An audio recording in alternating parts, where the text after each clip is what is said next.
नमस्कार शेतकरी बंधूंनो, स्वागत आहे तुमचं आपल्या ग्रेट शेतकरी यूट्यूब चॅनलवर। बघा शेतकरी मित्रांनो, आज 29 जून 2026 रोजचे आजचे आपण संपूर्ण महाराष्ट्रामधील आजचे तुरीचे बाजारभाव या व्हिडिओच्या माध्यमातून लाईव्ह स्वरूपात जाणून घेणार आहोत। तत्पूर्वी आपण चॅनलवर नवीन असाल चॅनलला सबस्क्राईब करायला विसरू नका। बघा शेतकरी मित्रांनो, महाराष्ट्रामधील तुरीचे बाजारभाव 7,000 ते 7,500 रुपये क्विंटल असा दर चालू आहे। चला तर आपण सविस्तररित्या बाजारभाव जाणून घेऊया। शेतकरी मित्रांनो, कृषी उत्पन्न बाजार समिती पैठण येथे जास्तीत दर 7,351 रुपये क्विंटल जात आहे लोकल तूर।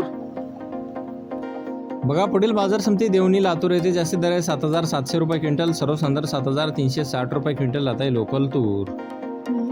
बघा पुढील बाजार समिती अंजनगाव सुरजी येथे जास्तीत दर 7,450 रुपये क्विंटल, सर्वसाधारण 7,300 रुपये क्विंटल जात आहे लाल तूर। बघा पुढील बाजार समिती काटोल नागपूर येथे जास्तीत दर 7,100 रुपये क्विंटल, सर्वसाधारण 6,950 रुपये क्विंटल जात आहे लोकल तूर। बघा पुढील बाजार समिती बार्शी येथे अवकालेले 11 क्विंटल जास्तीत दर 7,400 रुपये क्विंटल, सर्वसाधारण 7,400 रुपये क्विंटल जात आहे लोकल तूर।